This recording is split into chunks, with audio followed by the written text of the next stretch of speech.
Hello and welcome to Quantum IAS. In this video, we are going to discuss the question that was posted on the 8th December. Okay. Now, if we talk about this question, again, this question is your previous year question and it's from the mechanics section. And from mechanics, it's primarily from the elastic collision. And you can consider this is one of the important question. Okay. Now just look at the question. So in question, they are asking find the fractional decrease of kinetic energy of a mass m1 when a head-on clastic collision takes place with another particle of mass m2 at rest. In this context, show how why hydrogen would be the best to be used for slowing down. Actually, D2O, not H2O, is used, right? So there are two parts of the question, right? First, in there asking for the change in kinetic energy by the initial kinetic energy, fractional change in kinetic energy, and second one they are asking about the nuclear moderator, right? So we will briefly discuss about these things in our lecture. Now, so first thing, what should we write in the introduction part? So just pick up the what you can say the key terms. So the key term is head-on elastic collision, right?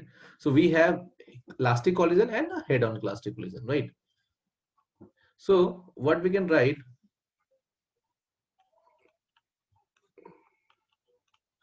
in head-on elastic collision,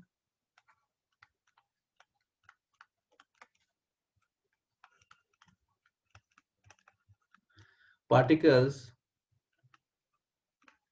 moves along the line of impact and the kinetic energy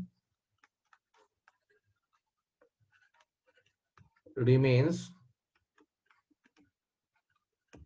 constant during collision, right? So this thing you can write in the introduction part. Okay. Now you can show something figure like that we have m1, we have m2, right? They collided each other and again they are moving in their line of impact only. So you can, right, let's suppose it's moving with u1 velocity and it's moving with u2 velocity, right? These are vectors, and it's moving with v1 velocity after collision and moving with v2 velocity after collision. So according to the, we have two things in collision, right? So just because it's a collision, the forces involved are what?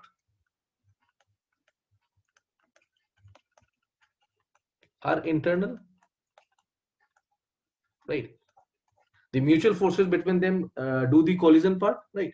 So what we can say that momentum is conserved, linear momentum is conserved. So if linear momentum is conserved, what we can write here? So we can write here that m1 u1 plus m2 u2 is equals to m1 v1 plus m2 v2, right? And let's consider it as equation number 1. But though it's a elastic collision, right? It's an elastic collision, and we have already mentioned that kinetic energy is conserved. Okay, one more thing, you should not use these abbreviation ke pe in your answer, right? Also when you're using, just mention that what is ke and what is pe. Okay, so we can write that half m u1 square plus half m u2 square is equals to half m1 v1 square plus half m2 v2 square, right? This is easy. This is, let's suppose, equation number 2. So from equation number 1 and 2 you can solve it easily, right? And most of you know the result also. We can get the v1, that is equals to m1 minus m2 upon m1 plus m2 into u1 plus 2m2 upon m1 plus m2 into u2, and v2 is basically 2m1 m1 plus m2 into u1, right, plus m2 minus m1 upon m1 plus m2 into u2, right? But in our question, according to question, we can say that u2 is 0.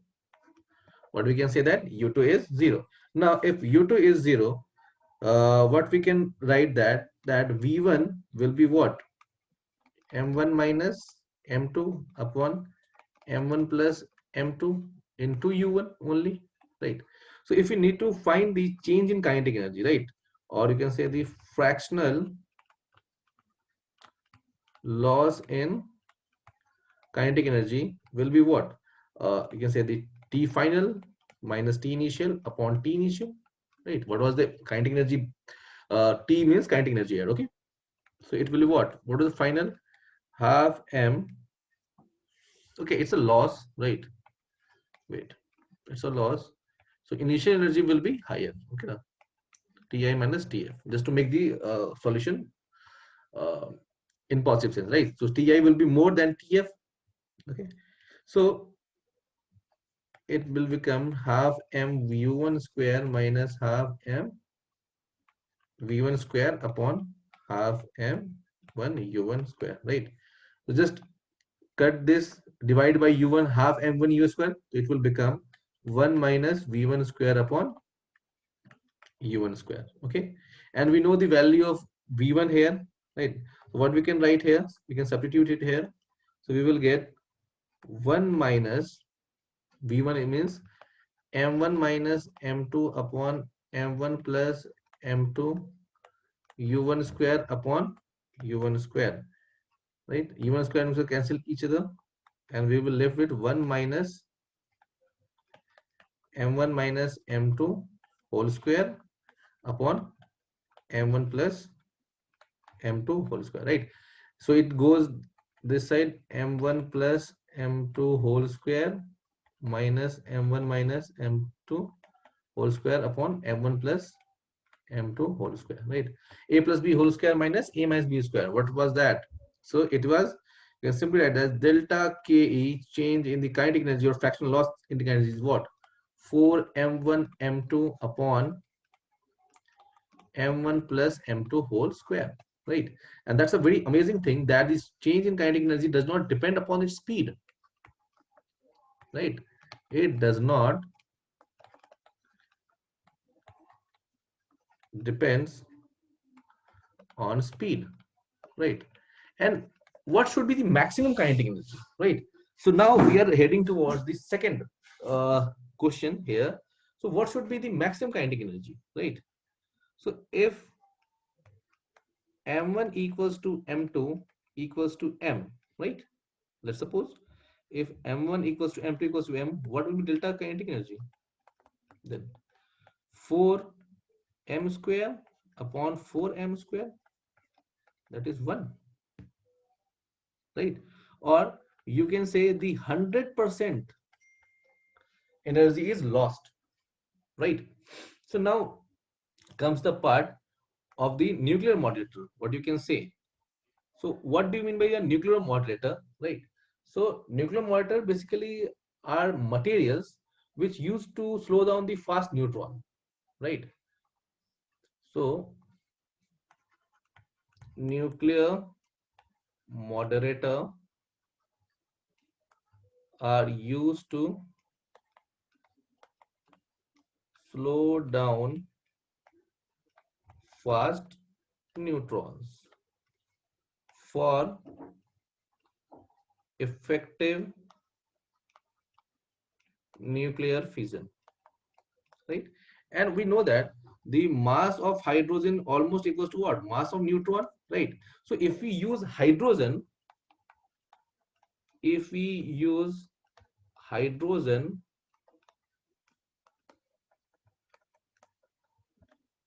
maximum energy of neutron can be lost. So let's suppose these are fast moving neutrons, right? And you have a moderator here, and what you're doing, you are slowing it down, right? Slow neutron, right? So your main aim to slow down the neutron. So the more amount of kinetic energy the neutron loses, the more effective will be the use of moderator here, right? So if we use the hydrogen, maximum energy of can draws, and it can take us to a very effective nuclear fission, right? So up to this was the what you can say, the part of the mechanics problem, what you can say, that are easily given everywhere, right? But now the question is, why DTO, not H2O, right? That's the last part of this question. And also this question does not need any conclusion, because all of the things that we are writing here are is the conclusion part here already, right? Also you can use this conclusion in any uh, question that is regarding to the, what you can say, the elastic collision, hadron elastic collision. Okay, so basically a good, let me say that a good neutron moderator should contain these following things, right? It should have a low mass, right? So that the we don't get much of the kinetic energy lost in the moderator also, right? It should have a high, what you can say, the scattering cross section, and low absorption cross section, right? We have already discussed about the cross section in the previous question also, and you can make an approximation pretty much that if a neutron is coming, right, neutron is going, right, this is basically the absorption part, and this is basically the scattering part, right? So if let's suppose 100 neutron are coming on this, so what should be our aim? Set that more than 98% of neutrons should be go away, right? So if neutron is losing, right, if we lose the neutron, right, if we absorbing the more, so we are losing the neutron, and what it happen, it will affect the fission chain, right? So we have to maintain the fission chain reaction, right? These are not the one-time reaction, these are the chain reaction. So what we have to do, we have to make the absorption cross-section low and high scattering cross-section. Now, these two things, I'm giving the data that are not so relevant here, but you can, what you can say, wait. These are not relevant, but you should know these things, okay? Because it will help you to understand the thing. So what happened here, you can see that we are preferring D2O over H2O. And why is the case, right? We are, so here the neutron scattering cross section are given the bonds. Bonds basically the, what you can say, unit of area. Bonds basically unit of area, right? Cross section is effectively area. We know that cross section is the area. So now if you see that, so what we need a high scattering cross section. So which one have high scattering cross section? So scattering cross section is here, absorption. So H2O has a high scattering cross section than the D2O. Sorry, yes, than the D2O, right? But it has a low, high, also high absorption cross section area than the D2O. Just try to understand this one and this one, right? So light water, or what you can say H2O, or heavy water, or D2O, you can say light water having a high scattering cross section area also, and high nuclear absorption cross section area. But the reason is what? Here it is 49 by 10, almost 5 times. But here absorption is what? Something you can say the 1,000 times, right? So which will win, right? So if we see according to the high scattering cross section area, which will win? H2O will win. But if we look at the low absorption cross section area, let's suppose, so who will win? D2O will win. But the here you can see that the H2O is greater than D2O only 5 times. But here D2O is greater than almost 1000 times, right? So what we need to follow here? What we need to follow, just written that.